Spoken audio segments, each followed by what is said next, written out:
Hello guys, so today we have very important topic for exam, that is hypersensitivity. So what is hypersensitivity? From word we can understand hyper and sensitivity. We call someone very sensitive if that person quickly reacts to something. Likewise, our immune system also reacts very quickly to certain things, and hyper means it shows hyper reaction. That means the inappropriate state of our normal immune response is known as hypersensitivity, and because of hypersensitivity our body will get affected, or we can understand there will be adverse effect on our body due to hypersensitivity. So what are its types? Hypersensitivity, we have four types: 1, 2, 3 and 4. And also 1, 2, 3 type is known as immediate.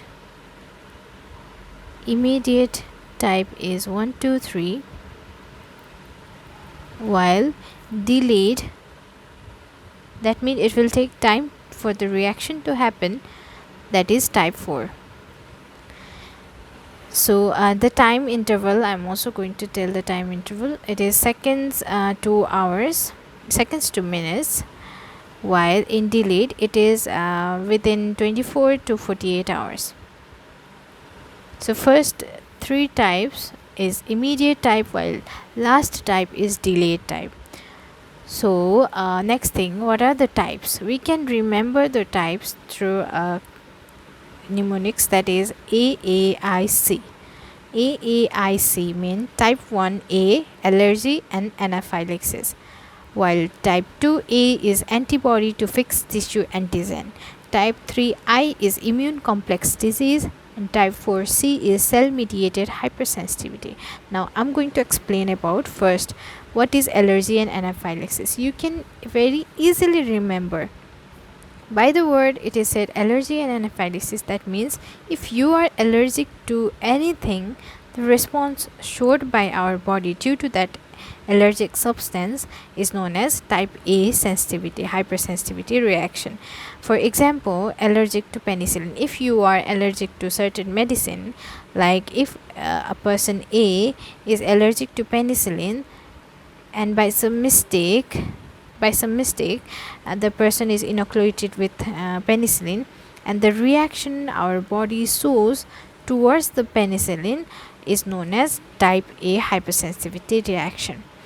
What is type 2 hypersensitivity reaction? Type 2 hypersensitivity reaction means antibody to fixed tissue antigen, means the antibody of our body, that is IgG or IgM, will attack certain antigen of a certain cells. It usually happens in certain diseases, for example autoimmune hemolytic anemia, and also in erythroblastosis fetalis.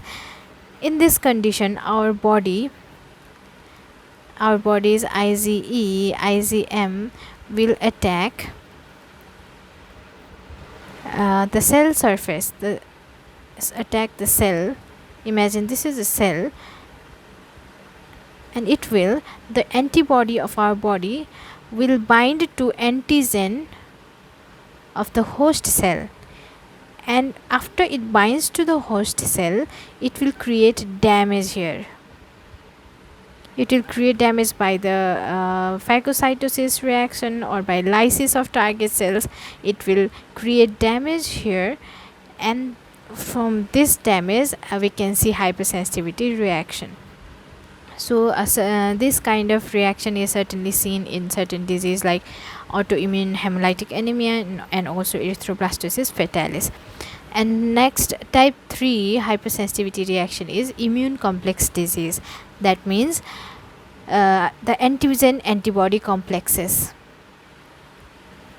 Due to our body forms antigen antibody complexes, our body will happen to show certain hypersensitivity reaction, which is known as type 3 hypersensitivity reaction. For example, Arthur's reaction or serum sickness. This kind of reaction is shown due to antibody antigen complexes, so it is called immune complex disease.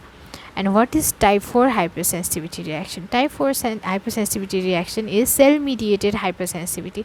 Cell mediated means it does not involve any it does not involve any antibody.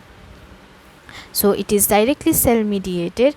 And we can imagine this test if you have ever seen tuberculin test. That means to test if whether the person is suffering from tuberculosis or not, the physician or the nurse will inject certain medicine in the arm of a patient, and after some hours, not some, after 24 to 48 hours, after 72 hours, after certain hours, there will be reaction seen in the arms of the patient if he is tuberculosis positive.